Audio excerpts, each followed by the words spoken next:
We are about to discuss how to spark your creative fire that's within you and to tap into a more authentic version of yourself in this wonderful podcast with my guest, Tanya Aubut. Welcome back to another episode of the Light Movement Podcast. I'm your host, Jake Dunn, and in this podcast, we discuss how to become successful as an artist without selling your soul to the dark art elitist system. So today, I'm joined by an incredible artist, Tanya Aubut, and she is a finalist of Season 3 of The Outstanding Artist. She's a professional artist, a mentor at Milan Art Institute, and in galleries all over the world. She is just absolutely incredible, a super authentic person, and you guys are in for a real treat in this conversation with Tanya. Well, welcome to the show, Tanya. Thank you. It's a pleasure to have you on the Light Movement Podcast. It's not the first show that you've been on of ours. So at some point, we're definitely going to talk about your experience on The Outstanding Artist and other things too. And also a note to the viewers.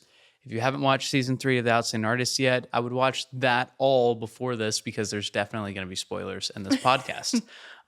So, Tanya, tell me about your story as an artist, your artistic journey. How did it begin in the very beginning? So I've always had an interest for art. I think all my life since I was little. And this is all due to my grandmother. I always talk about her when I tell my story because she's really an important part of it.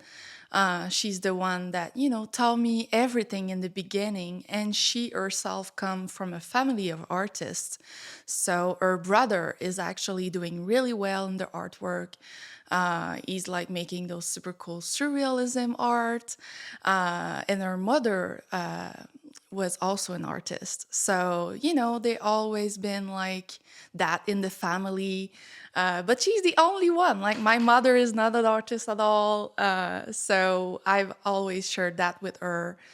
And she taught me how to paint, how to do embroidery. So we were spending so much time when I was young, doing that and enjoying just, spending time together. So she's a big inspiration for me, and she's always will be, I think. So she just, made me realize that maybe, I have that in myself also. And I started doing art in school, of course. In high school, I follow some classes. I never thought I would push it that much, being a professional artist.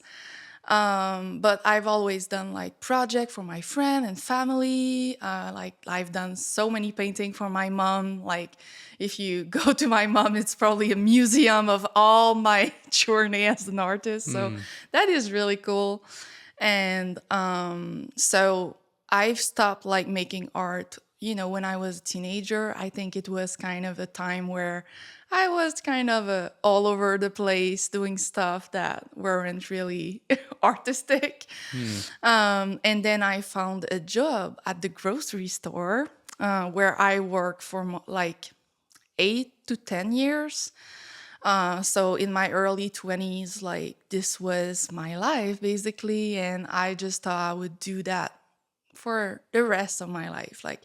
I thought I would be a manager of the store or something like that one day. That was my goal, but I mean, not a good goal when I think about it right now. But then in 2016, I feel I've discovered Dimitra on Instagram. And then I started, looking at Milan Art Institute, finding more information about you guys. And I saw that you were doing the mastery program, but at that time, I think it was only in person. So you had to go to Arizona back then. So I was like, oh, that's a big thing.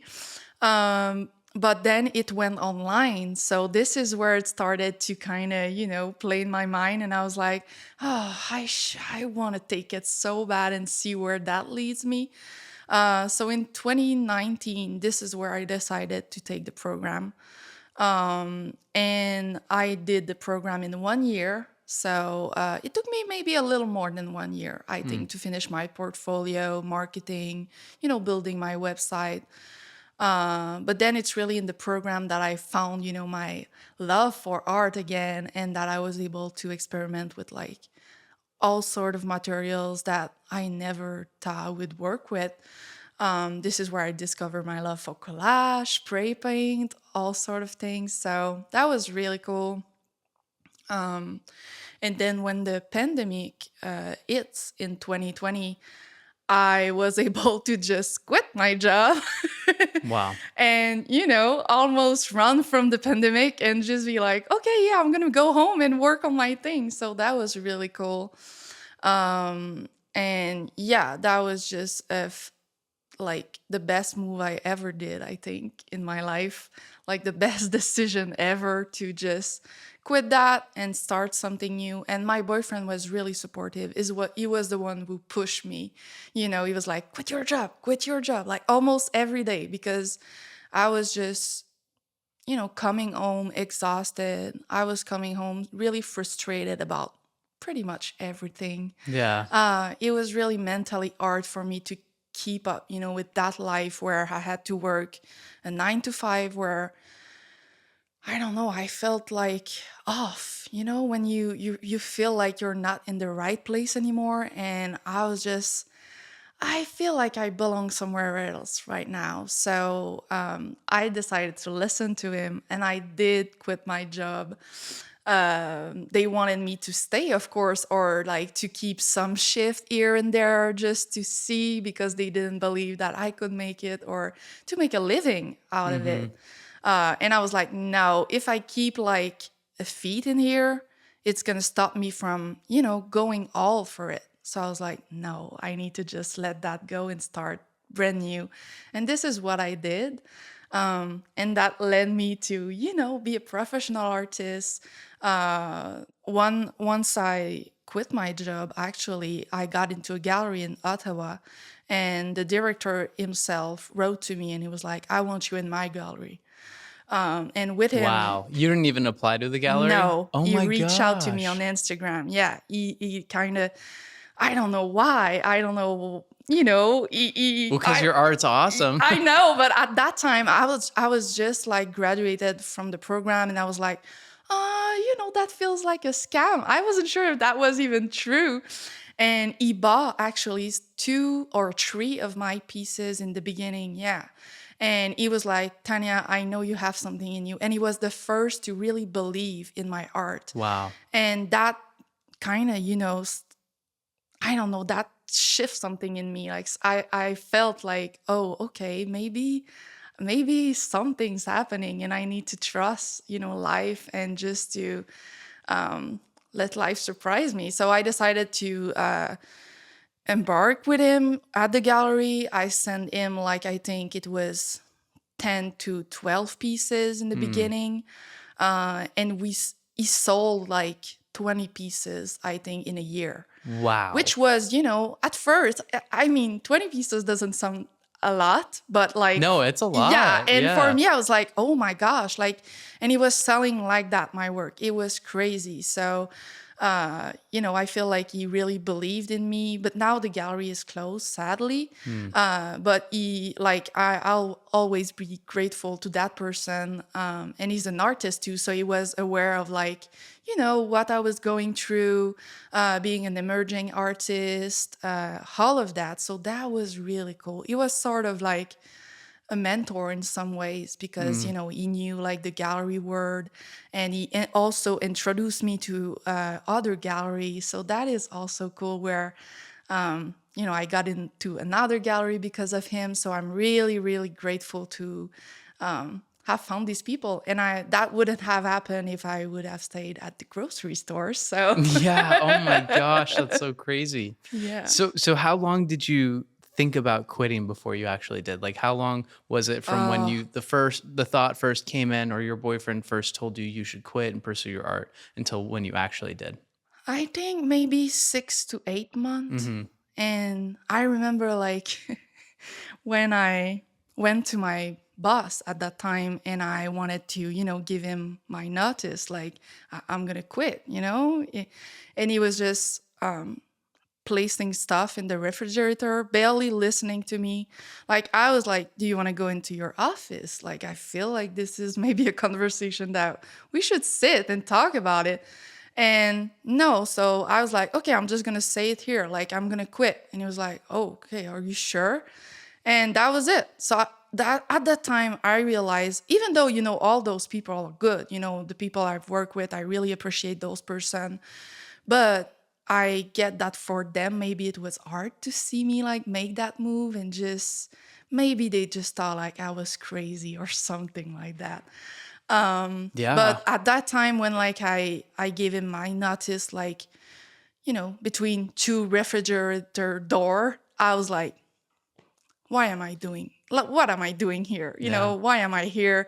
And these people are just, if you're there, like you're there, but they don't really care if you quit or. Yeah. And I remember when I was working there, like I was really a hard worker, like almost like I am in my art right now. I was giving it my all, but I didn't ever felt like it was, something that I got in return or, Mm-hmm. yeah. So it was just, you know, that kind of job. Why did it take 6 to 8 months? Like what thoughts were going through your mind or holding you back? The money, Yeah. actually, it was a big part of it. Like I was, and I don't know why, because I wasn't making, Mm-hmm. a bunch of money at the grocery store.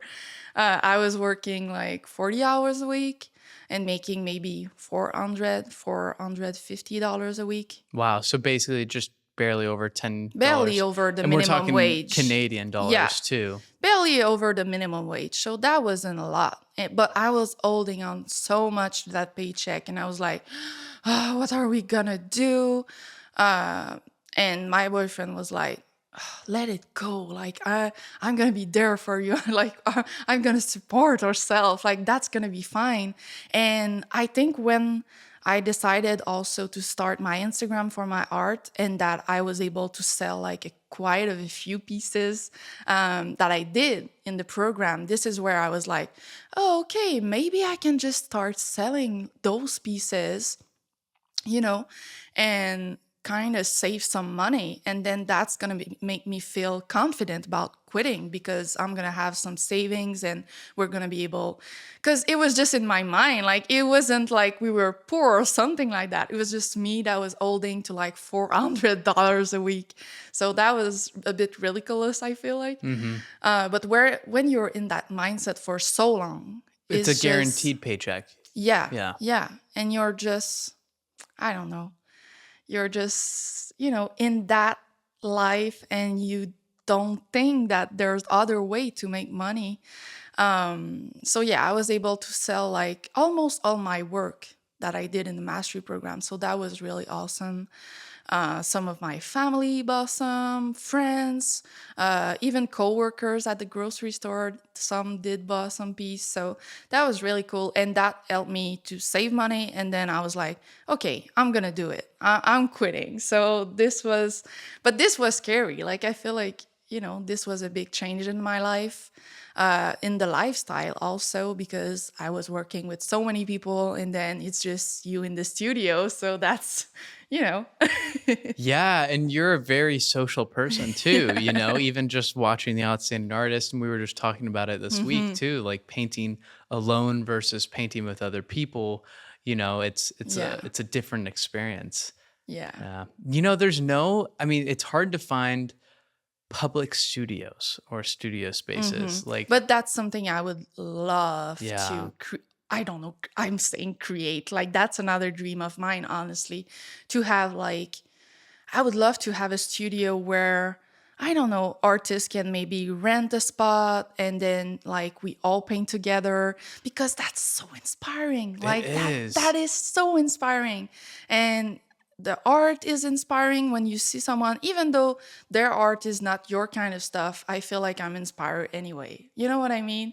It's like, and you have those conversations that you cannot have with other people because only artists understand like what you're going through, what's going on in your life, what are the challenges. So this is really something that I would love to do.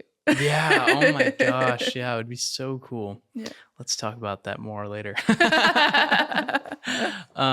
Gosh, that's awesome. So, so many different places we could go from here.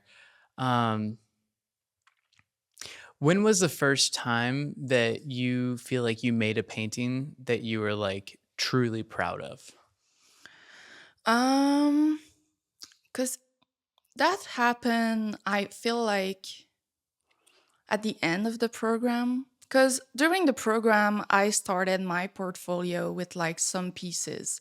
But the problem is, I was kind of in that mindset that because in Quebec, just to like give you a overall background of what I was thinking, in Quebec, like there's a lot of pieces where they're focused on animals, so like beer and like Canadian animals and like Canadian stuff almost. And I was like, oh, maybe I need to paint that to be successful here. So I was kind of in that mindset where, oh, I need to do animals if I want to succeed. And animals are something that I love, it's just something in me. But portrait were also something I was really attracted to. But I was like, if I do portrait, I don't know if it's going to sell. I don't know if I'm going to be able to be in galleries, stuff like that. So I started my portfolio doing like, that's really funny, but completely oil piece. So they were all in oils from start to finish. Almost like painting like Dimitra, because Dimitra was like, I was like, oh, I want to paint like her. It's so poetic. And so I was trying to have my own stuff still, like having lots of mark making, things like that. But I was really like in the mindset of keeping it almost in a box, So I didn't want to like go out of that. But then after I made like, I think it was 10 pieces, like I was in the middle of portfolio and I had all my pieces on my easel and I was looking at them and I was like that. Like, I was just, I don't know, I had a gut feeling like, this is not me. Like, I feel this is cool. Like, this could be a piece that would sell. But I was like, I'm not at the right place again. Like, I felt this doesn't feel good to me. So I told my boyfriend and he was like, oh, are you sure? Like, these are really good. And I was like, I don't know. Something else is calling me. So I think it was a month and I redid the entire mixed media section. Wow. Yeah. So I decided, I was like, I need to redo it just to make sure like that I don't know, discover something that I missed or, so I redid it. And this is actually where I fell in love with collage. I was like, I want that in my art. It's so cool. I want to do my own paper. Like there were all sort of things that I was thinking. So, after doing that, like the month redoing the mixed media section, this is also where I start experimenting with portrait. And I was also afraid because I was like, am I skilled enough like to draw beautiful woman figure that I wanted to draw? So I spent, I think during the month where I was redoing the mixed media, I did like one portrait a day, just to, get better at it. Like a painting or a sketch? A sketch. Okay. Yeah, I was doing like, a little sketch in my sketchbook, just trying to get a nose right, a mouth, the eyes. So stuff like that, just to, see what I can do. And then I created, I decided, after that month, I decided to do a new portfolio. So I started, I think it was 6 pieces that I did. And those were my first portrait with collage and spray paint and all the mixed media stuff that I love. So I feel like these paintings are really, really like important to me. They're all sold right now, so that is really cool. But like, do you have good pictures of them? Yes. Okay, good. I do. And I think the first one I did is called Sunny Days. And I did like two. It was like kind of a diptych, so sunny days and dark nights. So yeah, it was the first piece I did, and this is where I got it. Like I was like, oh yeah, that's what I want to do. Like I really felt I was able to, with the writing, which I still do in my work. It's really important for me. The messages, everything. This is where I felt, oh yeah, I think I got something. Like this is where I want to go, and that was really just uplifting for me. And like this is where I thought I got something. So I was like, I'm just gonna continue with that. Um, and yeah, that's pretty much it. Wow. How did it feel like when you, like, how did it affect you finding your own style? Like what did it motivate you to paint more, or did it like what, tell me about the feeling. Yeah, it did motivate me to paint more because I was really excited to get into the studio. Mm-hmm. It didn't feel like so forced, or I didn't felt like the resistance that much in that moment. I was just like, okay, let's go. Like I was thinking about all those concepts in my mind and like color, looking for a reference photo that I could use. So it was just a really exciting time. Like, and it's still exciting, I would say. I love my process because I'm able to just have so much fun, and it's just so important for me. Some people are able to just stay there and do so much details on their painting, but for me it's like I need to move, I need to sing, I need to speak, I need, like, it's just, I'm like that. So I feel like it had at some point to reflect into my art. And with the other stuff I was doing, I wasn't able to do that because I was too caught up into a certain concept, a certain imagery that I wanted to render, like having a specific source and really hang on to it. So now I'm just like, really free, doing a mess and then refining it later. And yeah. And that also gave me a lot more confidence in what I was doing.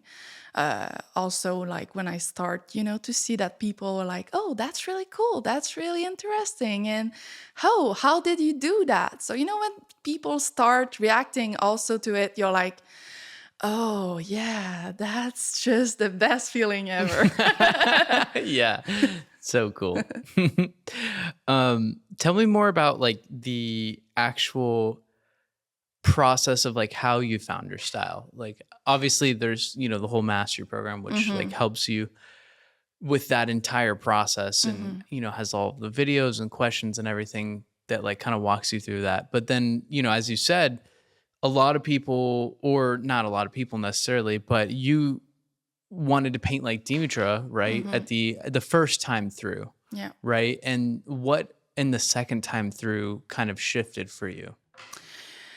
I started to kind of trust myself more because I think I've heard, I don't know who said that, but it was like somebody or an artist saying, when you're gonna love your work, when you're gonna do something really from your art, the people will feel it and they're gonna love it too. And I was like, that resonates so much with me. And I was like, that's so true. I need to do something that makes me happy first, and then the people will feel it. Like if I'm having so much fun creating a painting, I feel like the collector can see it on the painting itself, They can feel like the energy you were in. They can feel, and since I'm using words also on my painting, usually the quotes will come at me while I'm creating the painting. And it can be, popular quotes. I don't really care. Like, it's just like it comes to me and I'm like, oh yeah, okay, that's it. So the words are also another big thing that I don't know, I feel like people probably connect with. And if that speaks to you, then you can say, oh, okay, I probably can imagine like she was maybe in a bad mood that day or in a really energized mood or something like that. So, yeah. Wow, that's awesome. Yeah. And I think too, well, actually, no, I want to phrase it as a question. So how important do you think it is that artists like have their own process? because you said, so much of it is feeling Hmm. and, really loving your own painting too, which I completely agree with. I think that's so important and like loving the process. Yeah. But how did you go about, I guess the question I was going to ask was, how important is the process? But I just said it's important. So, But it is really yeah, important. I feel like if you don't like the process, your painting process, it's going to lead you to a result that you probably won't like. yeah, If you use materials just to use materials, like if you're not into oils, like I have so many students that are like, oh, oils are not really my thing. And I'm like, why are you pushing it then? I mean, if you really want to push it and you feel like there's something you really want to do with it, then yeah, push it and explore it more and practice and like experiment with it. But if you're like, just, it's a pain for me, If it's a pain for me, then why? Yeah. then yeah, just don't do it. I would say, like, just skip that or do less. Like, you don't have to use it, all on your painting. You can just use, I don't know, at the end, just a little bit, just to bring the color alive. This is what I do usually. And sometimes I don't use it at all. And I think that's fine, because if it's not your calling, then it's okay. Other artists will use it. You know what I mean? So I feel like the process it's just really important that it speaks to you and that you feel connected with it, for it to make sense in the end. Yeah. Well, I totally agree with what you're saying. I feel like for me, what I've been finding recently is you really have to, or what's been working for me is trying to choose things that I feel like I can do for a long period of time. Like things that feel sustainable, like that are enjoyable, Yeah. really it's things that make you feel good. And I Yeah. think that if you force yourself, of course, you have to balance that with not choosing not to do something because it's Yeah. hard, right? Yeah. Like sometimes there are hard things that are Mm-hmm. necessary. Usually those things make you feel really good though when you Mm-hmm. actually get it done, Yeah. which is the nice part. And of course, life's not all just sunshine and rainbows. You can't Mm-hmm. only do the things that make you feel good. But in terms of your creativity and what like you're expressing, especially if creating art is your work, like if Mm-hmm. that's your job, Yeah. really, then you have to find a way to do it in a way that you love. Yeah, and have fun, like, because there's always going to be part of the process that you don't enjoy. Like Hmm. for me, I feel like the refinement boring. Like it's just, for me, Yeah. it's just the part that I don't really enjoy, but I have to do it in order to make my work looks good and to Hmm. have the result I want. So there's always going to be part where you have to push through and you have to kind of came up with new ideas, or like maybe had step to your current process. You Hmm. can always change that. You can say, oh, today I'm going to use ink even though I never use it, but maybe that's going to shake things up and that's going to make you discover something else. So you can always try it. I wouldn't avoid, like you said, doing things because this is art or you feel like you don't have the skills. If you feel like you don't have the skills, then work towards it, Hmm. getting those skills and being able to do what you want to do. But I mean, most of the process should be fun for you and enjoyable, I think. Yeah. First, you have to get the skills to know if you actually don't like it. Yeah. Like, if you don't have the skills and you Yeah. don't like it, then you don't know if you don't like it. Yeah. You just don't have the skills. And when I did the program, this is what happened. Like I did the first section of the program and I was waiting for paint to dry, because we're only using oil paint. And I was kind of good, I was doing good painting. I sold all of them. So that proof, I guess, that people loved it. But for me, it was just less enjoyable. It was Hmm. just waiting, like always, for the paint to dry, and it wasn't as fast because I'm a fast painter. Hmm. So I love when things are moving. Usually I work on many pieces at the same time just to keep going and be really energized by the process. So for me it was just, yeah, too much waiting time, I Hmm. guess. And Remind me, you told me the other day how many paintings you've made, like the most amount of paintings. Hmm. What was that? It was In like, a month, sorry. I think 16, Wow. like around that. And that's like Yeah. full-size paintings. We're not talking about like sketches, right? No, yeah, full size painting, maybe Wow. between like 18 by 24, and like the biggest one was like maybe 40 by 40, I would say. Hmm. So like in that range. And yeah, that was for my solo show. So I really like pushed through and Cranked it out. And were you just nonstop painting? yeah, Were you painting more than 40 hours a week for that month? Or probably. yeah.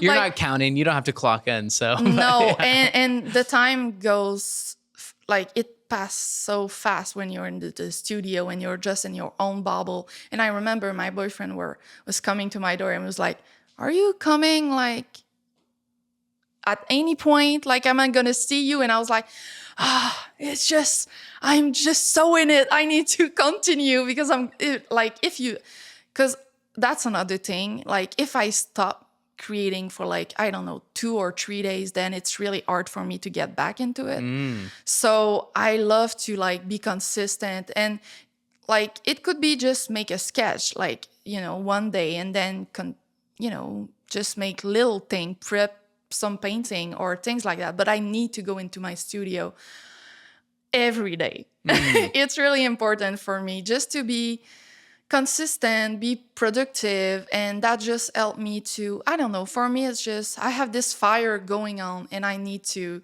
do something with it. So I'm like, okay, let's do it. That's such a good analogy. Like, don't let the fire go out. Yeah. Like you got to keep the embers burning. You got to keep the Yeah. fire going. Otherwise, it's so true. Like if the hardest part about like it's not hard to keep a fire going, but it's Mm-hmm. much harder to start a fire. Yeah. Like starting a fire, especially if you don't have the right tools, is very difficult. Yeah. But but keeping a fire going is so much easier. Mm-hmm. So that's just such a good point. Like, got to keep the fire going. Yeah. And you And don't have to, make a whole painting every day. It's not about that. It's about doing simple things, like maybe it's cleaning your studio one day. If you feel like you're like, oh, I'm not a good mood to paint, like I feel like we hear that all the time. I'm not painting if I'm in a bad mood, but then you're not going to be able, to sustain your career. Like yeah, if galleries are waiting for you to, I don't know, like usually when gallery asks me for piece, it's like 5 or 6 piece at the time.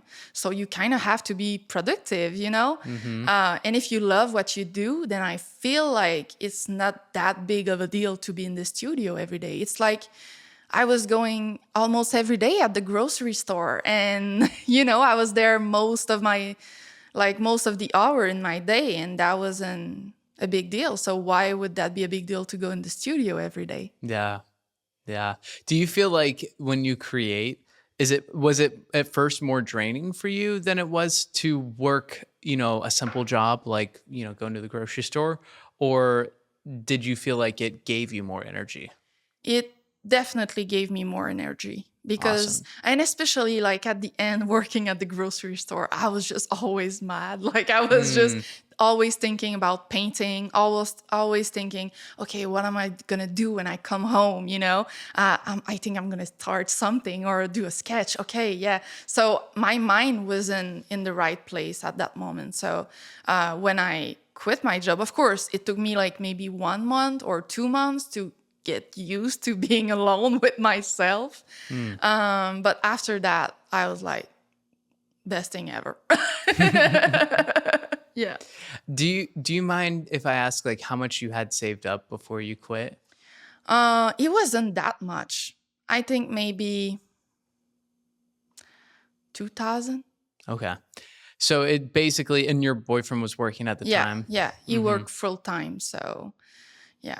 And were you guys were basically in some ways living like paycheck to paycheck? Yeah, yeah, we were.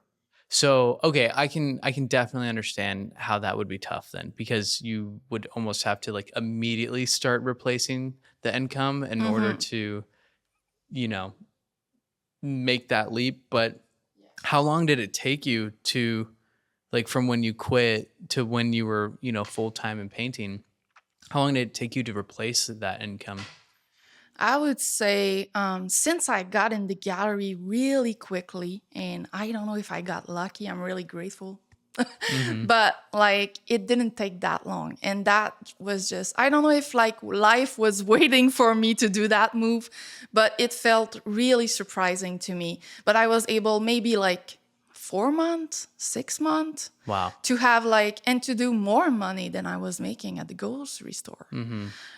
And then I became also a mentor for Milan Art Institute. So that was also another big step for me. Like, oh my gosh, like I'm gonna be a part of this. Like that was just almost unreal, you know? So that little choice that I made to like let go of that little income, it led me to more. Like it was just, yeah, crazy. Yeah. Yeah. And now you're a finalist for the Outstanding Artist and, have a shot. Well, actually, by the time this airs, we'll know if you won or not. So. Oh my gosh. Yeah. I mean, it could be 25,000. Well, like something like 32,000 Canadian dollars richer. So, Jake, that's my big studio. Like, I'm manifesting it. Yeah. So, okay. So if you do win, well, I guess, did they ask you that in the interview? Did No. they didn't ask you No. that? Oh my gosh. Tanner. I know. Tanner. But he did have some really good questions. Okay, good. Okay, so if you do win, what would you do with the money? It's so hard. I think I would for sure travel with my boyfriend because it's something we really want to do for a long time. So of course we would like sport ourselves. I mean, of course. But then I want a big studio. That's like something I've been chasing for like the last year. Like I've tried to have like studio here and there, and that didn't work, sadly. And now I'm painting at home still in my little room. Like, and the more I'm, evolving like my business, the more bigger piece I do. And now I feel like so, trapped in this little studio. So I surely would rent, I don't know, space or buy a place. I don't know. But that's first thing I would do with it for sure. Awesome. Yeah. And how big is your studio now? Like, It's so small. It's like, I don't know, really small. like 10 feet by 10 feet or? Maybe 8 feet by 8 feet. Oh my gosh, that's so small. That's like a little bedroom, but I'm so grateful for it in a way. Yeah, of course. I'm able to do all my stuff and I'm able to, so yeah. Maybe I'm going to miss that space when I'm not there, but.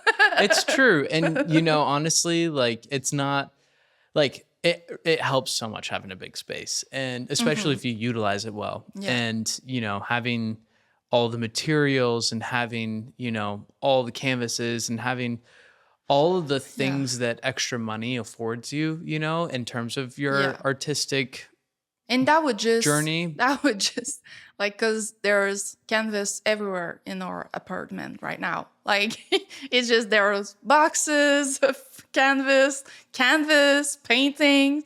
Like we have almost like to, go through that. But, I'm grateful because my boyfriend is really comprehensive. So he's like, it's okay. I know it's temporary. And I'm like, yeah, I'm working on it. But yeah, I would love to have like a big space and just have all my stuff there and being able to work on even bigger piece, Yeah. So Tanya, earlier in this trip, you told me that you are planning to start a podcast. Yeah. Tell me about your podcast and what's going to be called. What's the idea of it? I mean, you already told me some of this, but tell me again. Yeah. So I'm starting, that's an idea I've been thinking about like for maybe a year. So I had it in my mind and I was like thinking about ways on how to do it, like what's the equipment I need. And I just decided to go for it at one point. I'm gonna like, let's do it and see how it evolves. And maybe one day I'm gonna do it in person with the people. But for now, we're gonna do it, via a platform where you can just record the conversation. And I'm doing it with an artist friend. So her name is Karine Geoffrion. She's going to be happy that I mentioned her name. And yeah, so the podcast will be called Entre Artistes, and it's going to be discussion. Basically, all I want to do is learn more about the artists in Quebec, because I feel like we don't have a place where we can just share. Like, there's artist community, of course, but there's no like podcasts, like none of I know of, at least, that are doing that and just having like conversation about, hey, what's your story? Let's talk about that, and tell me more about your heart and your process, things like that. So this is really something I had in my mind, and my friend, she decided to do it with me. So that's even cooler, I think, being two hosts to interview those incredible artists. So yeah, we're starting it next week. We have our first guest, so that's really exciting. That's so awesome. And you guys are doing it in French too, right? Yes, it's going to be in French. Because there's, like I said, there's no podcast that I've know of in French that are doing that. So I was like, we need to create ours. Yeah. I mean, I think it's really awesome because, it's expanding. I think language is so important, and I bet if we were having this discussion in French, it would be an even more rich discussion because you'd be able to speak in your first language about your story. And, you have all these attachments with language, and you have all these ways of thinking. And I've always had this notion that people think differently in different languages. Like, and the language, it's almost like, it's almost like having a slightly different source to work That's off of. true. Like when you're painting, it's like almost looking at it from a different angle, or maybe with slightly different lighting. Like maybe you're looking at the same subject, but you're looking at them from, 3/4 or anyways, I'm just kind of going deep into the analogy, but the language and how you think, like languages are structured differently, and I know that changes how you think. So anyways, all that is just a long-winded way of saying, but I'm excited for you. That's true. And like I saw some artists in Quebec, and I've done it myself, like doing some interview in English, and I feel, it's cool, but I mean, it's even cooler if we have like this in Quebec, and that we're able to, do our own things, and then the artists there, I don't know, that just speaks to me so much to do that. And also in Quebec, I feel like so much people think that English is my first language. I don't know why they think that, because my accent is so strong. But that's something. But so I don't know. Like I want to be like as present as I am on the English side right now. So they learn more about me too, and just that. So okay, going back to the outstanding artist, if you win, why do you think you won? Like, let's say a month from now, or we're filming this on February 17th. So 2 months from now, we're probably not going to air this until after. We're going to air this in May. 3 months from now, you're watching this, and, you're watching this podcast, or you're reflecting back on why you won the outstanding artist. What do you think it was? I feel like my authenticity. Like I didn't thought I would be able to be myself that much. But when you're surrounded, like what I found is when you're surrounded by people that are as passionate as you, then I feel like you can allow yourself to be you, without like having to play a game, without having to, I don't know, act another way or something like that. So I think I did a good job. I staying true to myself. My reaction are always honest. So I think maybe people connect with that, because that's something that people say to me a lot. Like, I love your authenticity. I love your chill personality. And even though I'm nervous, people think I'm chill. So that's awesome. But also I think I've been able like to push myself in this competition. Really, I've took so many risks where and you were there, like Yeah. there's so many interviews where I was like, oh my gosh, what did I do? Like, am I gonna be able to go through this or to go to the next step? And yes, that happened. So I feel like probably you guys connected with that, people connected with that, and that probably made all the difference. Like just following my gut and going for it and not being afraid of like risking something, like coming up with weird idea and doing it anyway and following what my art was telling me to do. So yeah, I think maybe that would be a part of why I won. But yeah. Awesome. How do you feel like what was it like being on a reality show? For those people who don't know, most people don't know what it's like to be on a reality show, but like, and I guess it is different too, because you say reality show and you think like Jersey Shore, or I don't know what you think and what reality shows you have in Canada, or something like Survivor or Great British Baking Show or something of that like level. And outstanding artists, I would love someday to have that sort of budget and crew, but at the same time, it's really grassroots. Like we did it with 3 people. Most people don't know that, like 3 people behind the camera, basically, myself incled as a host. Like I was in front of the camera, Host, and the then cameraman. as soon as I wasn't, then I was behind the camera.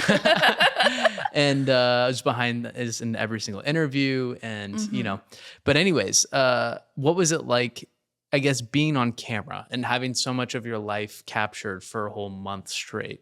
How did that shift your mindset, shift a little bit about how you think about being on camera? That really helped me with my confidence, because that's something I've struggled with my whole life, like being confident in myself, not being afraid to show people my personality, if I would say.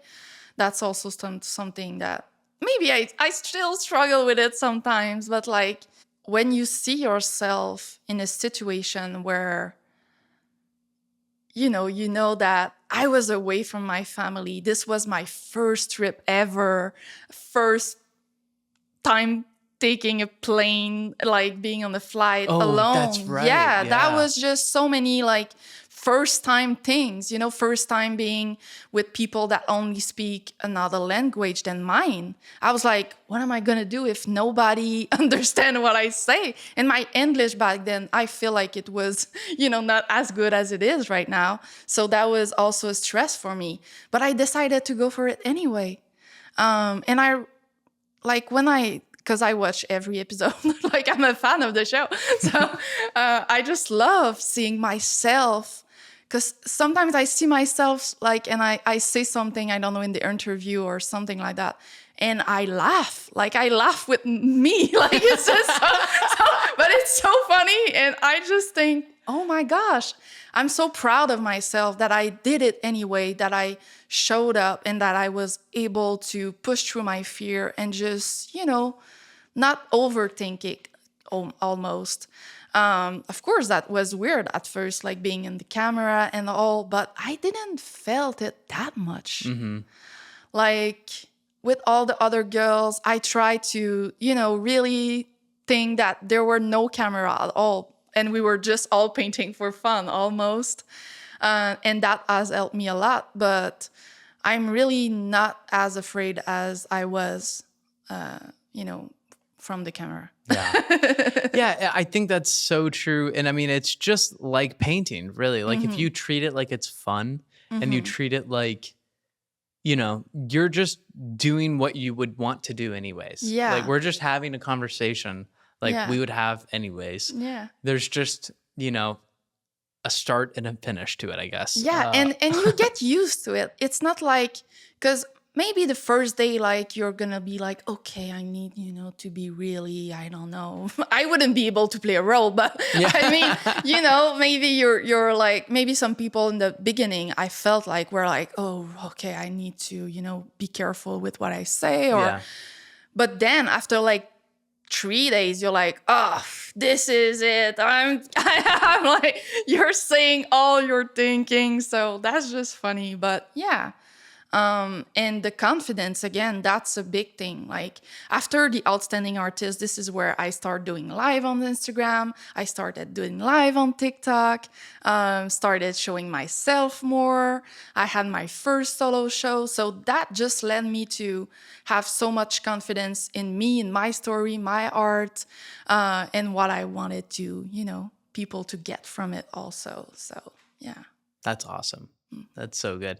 Yeah. And I mean, it's like, I think genuinely a valuable skill to have, to be able to be authentic in front of a camera. Because if you can be authentic in front of a camera, then you can be authentic with yourself, I think. Yeah. Like if you can do that, then there's no reason for you not to be authentic with yourself. And I think a lot of people, the issue is that they're not genuine with themselves, when it comes down to it, whether it's in their art, or it's how they feel about another person, or it's how they feel, about what they're doing.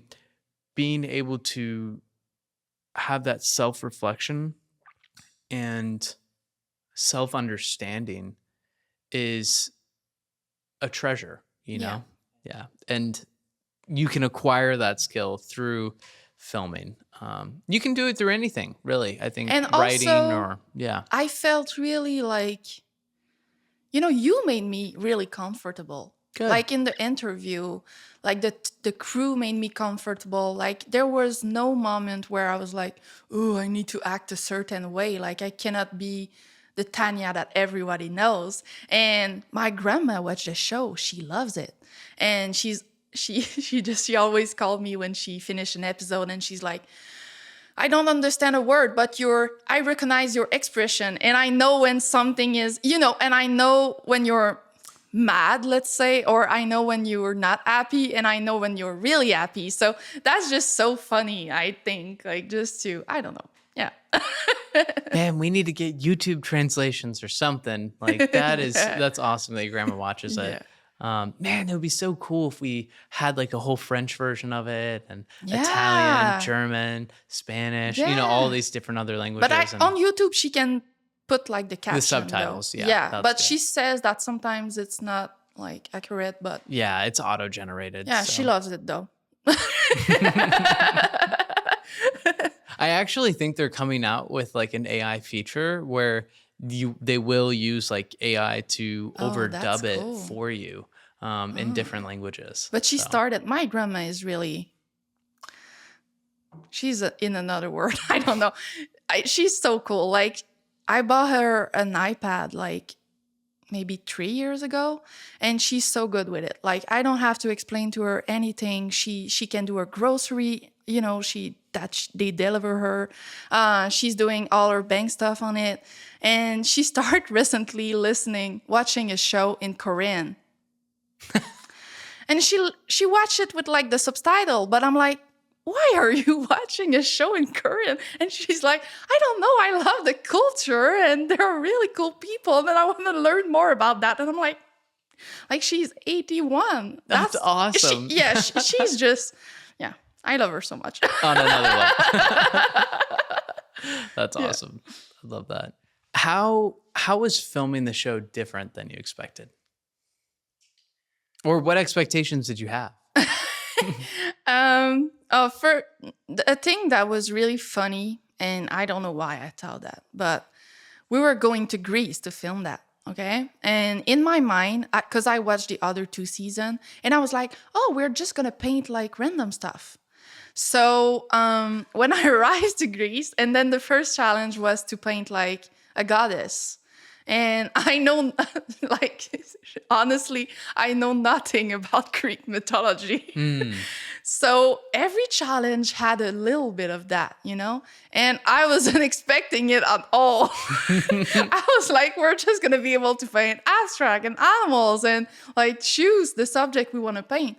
And we could, we could, but like it was always tinted with some Greek mythology. So I was always kind of lost a little bit. But yeah, I don't know why I didn't expect it to be, you know. Well, to be fair, seasons 1 and 2 were pretty random. Like we didn't really have like, so this is probably why the same sort of structure. Like with season 3, we really took like the hero's journey in terms of like the story arc of the hero's journey and tried to make it so that the challenges kind of followed that. And interestingly, a lot of the contestants had personal struggles and stuff that really mirrored like the hero's journey. And they knew so much about Greek mythology. At one point I was feeling so down. Like I was like, oh my gosh, Tanya, like why don't you know anything about it? And all the goddess and stuff. And I don't know. I felt so bad, but I learned about it though, which is really cool. That made me, you know, discover things and learn more about stuff. So that's always interesting. But that's something I wasn't expecting. I don't know why. And another thing, you know, it was a roller coaster being just like the show and behind the scene, between like the contestant. I mean, there were no like big drama. I mean, a little bit. but like, was I expecting like so much things to happen? No, like, but that's also something I should have expected. I feel like when you're in, you know, a lot of people, I mean, there's always a little bit of drama. Do you mean like with like the first director? Yeah, all of that. And episode 4 with Ava and Tarana leaving, all of that, and, you know, that was just... Yeah. And I don't know if we can say that. No, we can say whatever. I mean, we can always edit it out. So the end, like, you know, brief or fitting, me getting back. I mean... I know. I never expected it either. I mean, season 2, we had some drama with Michael on season 2, but it wasn't even a big deal. Like, okay, I was pretty pissed off. I'm not going to lie. He left without telling us. And I think he had already been eliminated, right? But at that point we were having, I think in season 2, we were having all the contestants still doing the mini challenges. Yeah. Because at the end of the season, the person who had the most, you know, points from the mini challenges would get back in. And so he left, and he was only supposed to be gone. He was doing some model shoot or something in New York and was only supposed to be gone for one day. And then, but he didn't tell us about this at all. And he just left and then came back late and missed the challenge. And it was like, so frustrating. But he did come back and he did like participate in the other challenges. So it wasn't that dramatic. It was just like, you know, kind of annoying, but nothing nearly at all like season 3. Like, I don't know what it was too, because every person is a really cool person, you know? I mean, I think a lot of it had to do with crew and drama there and like stoking of drama. And then of course with, you know, Ava and, you know, cheating, I guess, let's call it. Not that you can call it anything else really. Not that she like, I don't know. It was still cheating, but in my eyes, it still wasn't like, okay. She didn't meant to hurt anybody. And the truth is, people don't realize it, but Ava was working so hard behind the scenes for the show. Like she was doing so much because we were on her island and she had to run to all the different locations. She didn't get to relax like all the other contestants did. I mean, to some degree, you guys didn't get like a whole ton of time off, but like when we weren't filming, you guys got to relax, right? And she didn't. And so that was unfair of us towards her. So that's really where it got to be a sensitive subject, because like we saw that, but then the director previously didn't see that or didn't appreciate that. And it was, I don't know if I'm spilling too much right now, but but it was Tarana who saw that Ava cheated. And she saw it before the challenge actually started, but didn't say anything. Yeah, she said it at the And she end. said it after. And the thing is, Tarana was the one who's going to be eliminated because her painting was the worst. And then, so it's like you wait until after the challenge is over. You have the worst painting. And then, but... And Eva helped her during the challenge. Yeah, and Ava did help her during the challenge. Anyway, that was just... I think that was out of guilt. Sorry, Ava. I think that was out of guilt. But it was... But that was a lot. Like, that was just a lot to deal with. Like, we were all just, what's happening? And then the next day, what happened again? And it was just like crazy. But yeah. And we're not prepared for this. You know, like we didn't sign up for that. It wasn't in the contract you sent me. I signed up for a clean, wholesome reality show, home video style. Yeah. I just, not all this drama. But I feel like everybody learned so much though. Yeah, totally. On the show. About ourselves, about what is it like to be with so many people working towards something that maybe all the people have different vision for it. Because I feel like it was kind of the case, Yeah, it's so some true. people had like a vision, and then the other one had some other vision, and then it was a clash. Yeah. So I don't know. I guess it's part of the learning process. Yeah. But overall, that was such a cool experience. Like for me, if I don't want to remember the drama. I feel like I just want to remember that I was painting with so many inspiring women and artists, and I was having fun making joke with you. You were just telling us so many things during the challenge, and I know people on YouTube they somebody was like, stop flirting with them. I'm like, oh my gosh. Oh my gosh. No, people don't get the vibe probably we were in, and it was just so fun, and we were having fun. Yeah. That's what I kept telling people. I feel like it looks maybe more intense on the camera. Yeah, and music really affects the way that you perceive things too. Yeah. Like if you add epic music behind, dogs playing with each other, then it's a battle. It's not it's not playing. And some people were like, "Did you have water and all stuff?" And I was like, "Yeah, we weren't, water? forced to paint for 8 hours on the sun, and that wasn't like that. We could take break and stuff like that. So that wasn't that horrible, Yeah. Mostly we were just enjoying ourselves, I think, at least. Yeah. I was. I totally agree. And you know what, too? I think that's what I love most about you, Tanya, is you have such a positive attitude and you always bring it back to the positive. And it's true, though. Really, I think that I just watched this great video with Tony Robbins yesterday or something. And he was saying, look around the room. I want you to look at, try to find as many things that are beige no, he didn't say beige. He said as many things that are brown as possible. So the guy looks around the room. He's like, all right, I'm going to give you 10 seconds. Looks around the room, looks at all the brown things, right? And he's like, all right, now close your eyes. What did you see that was red?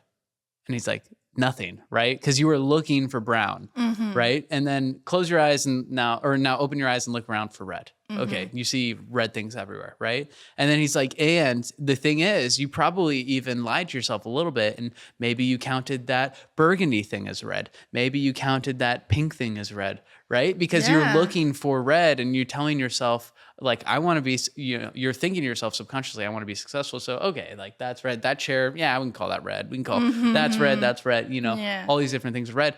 And really, it's all about what you look for is what you find. Yeah.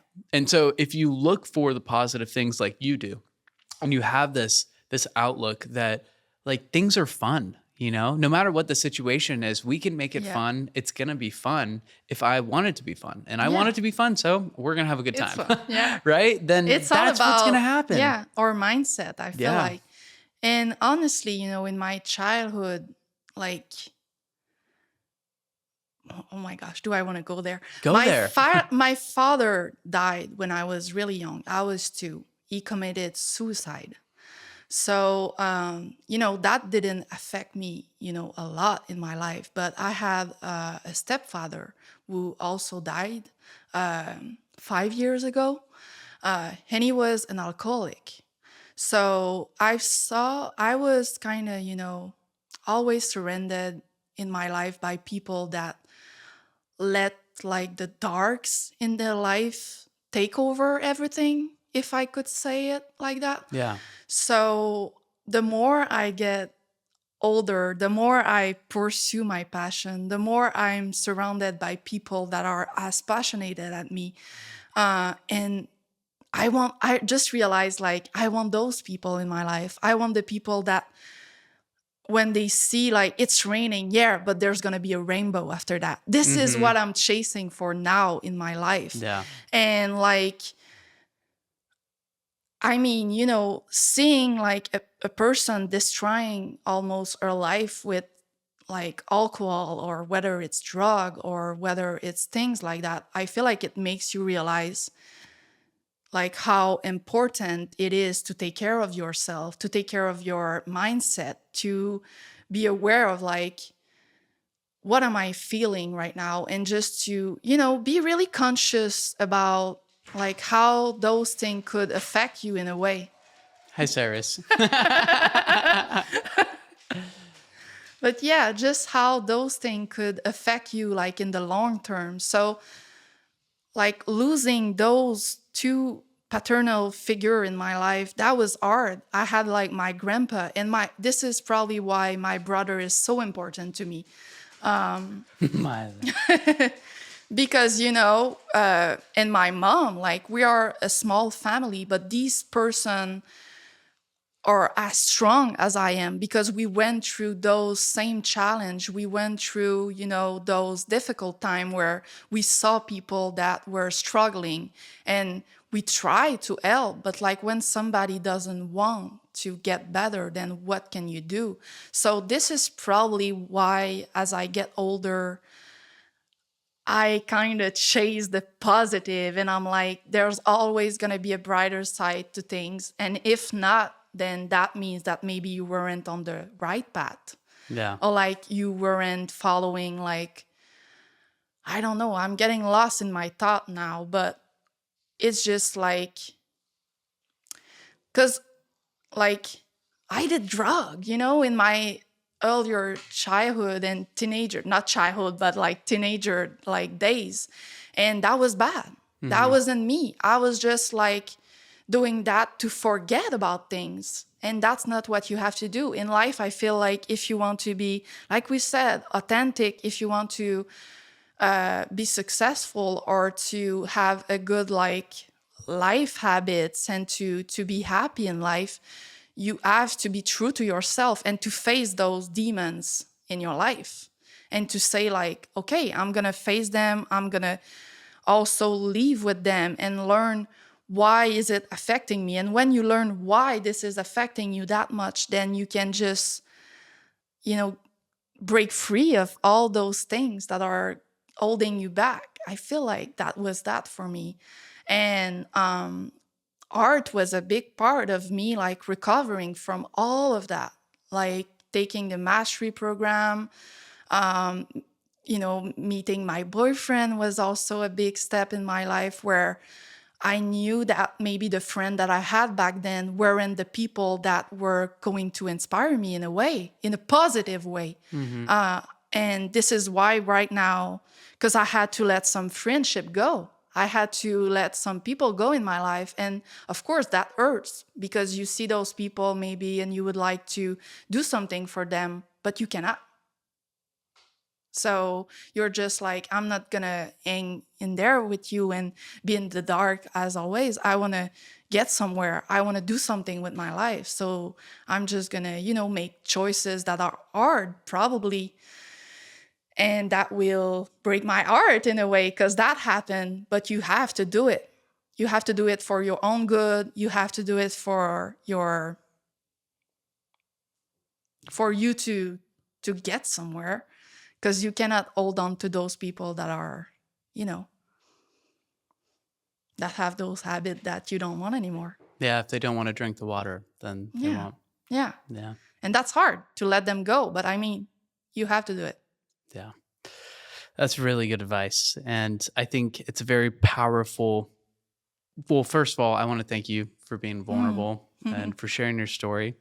And I'm so sorry about both your dad and your stepdad. It's really hard. And I know also that, you know, when you're confronted with death, it forces you to reassess how you live life. Yeah. And it's one of the most powerful catalysts, really. Yeah. And I'm glad that you made that decision to live life better and to pursue happiness as a result. And I know that you're inspiring people. I hope that this inspires people, you know, who are watching us. And I'm excited for you and your podcast and your art career. Thank you. And I can't say that I'm rooting for you because that would be, you know, awful. And I'm equally rooting for all three of you. I really genuinely am. I'm equally rooting for all of you too, for all of us. So. I would be so, I'm going to be so happy for whoever wins when they win. Yeah. I think you have a great shot at it, Tanya. And I think you are an outstanding artist no matter what. Thank you. So thanks for being on this podcast. Thanks for this amazing conversation. It was a ton of fun. Thank you. Maybe someday I'll learn French and I can be on yours. That would be awesome. Thank you so much. Or practice French. Yeah, you're probably going to have to practice a little. Yeah, a little bit. I don't know. I don't know. A lot of people are telling me that French is hard to learn. Yeah. So. Yeah, I think so. But I mean, Duolingo. Duolingo. Let us know in the comments if French is hard to learn or not. But yeah, thank you for having me, Jake. Yeah, of That course. was cool. Okay, so before we go though, if people want to connect with you, what's the best way to connect with you? They can connect with me. I'm on all social media platforms, so Instagram, Facebook, TikTok. I also have my website, or just reach out to me. I love that. What's your website? Tanyaaubut.com? Yeah, tanyaaubut.com. Okay, so that's Tanyaaubut.com. Yeah. Tanyaaubut.com. Or Aubut, if you're American. Abubois. Brie says Abubois. Abubois. Tanya Aubut. She just destroyed it. Oh, this is so much fun, Tanya. Okay, Thank that's you. cool. I'm glad. Of course. Of course. Of course it was fun. No, thank you, Jake. Yeah. And I appreciate you. if you want to watch another video and see Tanya creating a magnificent painting from start to finish, then check out this video right over here.